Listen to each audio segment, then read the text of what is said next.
सुचित्रा सेन 50 के दशक में फिल्म इंडस्ट्री की वो एक्ट्रेस रही हैं जिन्हें महानायिका का दर्जा दिया गया।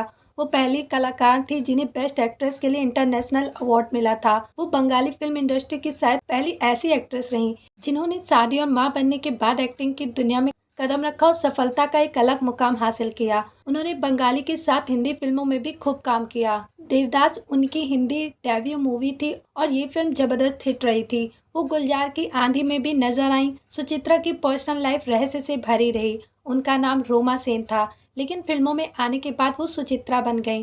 कैसे? गुलजार सेट पर उन्हें सर बुलाते थे। क्यों? महज 15 साल की उम्र में उनकी दीवानाथ से शादी हो गई, जिनका फेमस डायरेक्टर विमल रॉय से करीबी रिश्ता था। दीवानाथ ने ही सुचित्रा को एक्ट्रेस बनने के लिए प्रेरित किया और हर कदम पर उनका साथ दिया। सुचित्रा ने इंडस्ट्री में खूब नाम कमाया, लेकिन एक ऐसा वक्त भी आया जब फिल्म फ्लॉप होने के बाद उन्होंने एक्टिंग की दुनिया को हमेशा के लिए अलविदा कह दिया। इसके बाद सुचित्रा ने कभी किसी को अपना चेहरा नहीं दिखाया, यहाँ तक कि दादा साहब फाल्के अवार्ड लेने तक नहीं पहुंची और मौत के बाद भी कोई नहीं देख पाया कि वो अंतिम पलों में कैसी दिखती थी। आज मुनमुन सेन की मां और रिया रायमा सेन की नानी सुचित्रा के बारे में जानिए ऐसी बातें जिसे आप शायद ही जानते होंगे। सुचित्रा सेन का जन्म 6 अप्रैल को पाबना में हुआ था। उनके जन्म का वर्ष कुछ धुंधला है, क्योंकि कुछ कहते हैं कि वो 1931 में पैदा हुई थी, जबकि कई इसे 1934 बताते हैं। वो 3 भाई और 5 बहनों में 5वीं थी। उनके पिता का नाम करुणामय दास गुप्ता था और उनकी माता का नाम इंदिरा था। उनका निकनेम कृष्ण था। कुछ का कहना है कि उन्होंने शांति निकेतन में पढ़ाई की, लेकिन कई मानते हैं कि उनके समय में मिडिल क्लास बंगाली परिवार की बेटियां बोर्डिंग स्कूल नहीं जाती थी। लेकिन तब उनके अंकल मामा बीएन सेन बोलपुर में परिवार संग रहते थे और वो अक्सर उनके साथ रहने आती थी। बचपन में वो कुछ समय के लिए मामा के परिवार के साथ पटना में रही थी।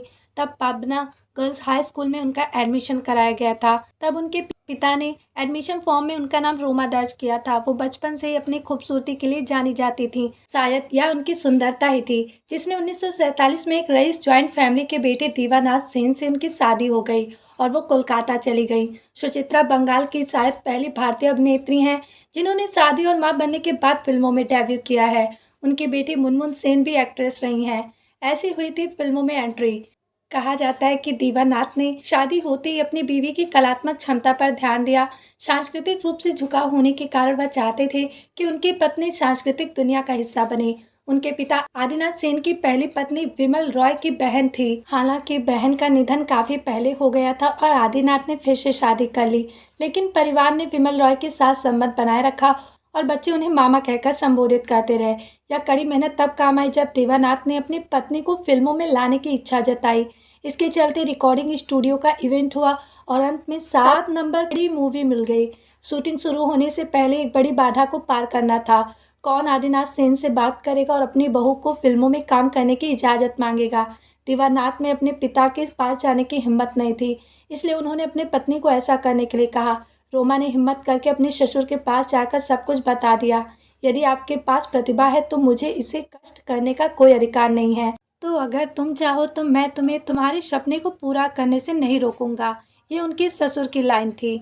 बड़े फिल्म मेकर की ठुकराई मूवीज। साल 1953 से 1978 सुचित्रा ने बंगाली और हिंदी मिलाकर 61 फिल्मों में काम किया।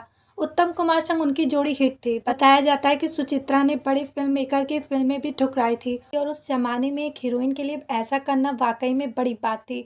उन्होंने शेड्यूल में समस्या के कारण सत्यजीत रे के ऑफर को ठुकरा दिया था। इसके बाद सत्यजीत रे ने बंकिम चंद्र चट्टोपाध्याय द्वारा लिखित उपन्यास पर आधारित फिल्म देवी चौधुरानी फिल्म कभी नहीं बनाई। उन्होंने आर के बैनर के तहत एक फिल्म के लिए राज कपूर की ऑफर को भी मना कर दिया था।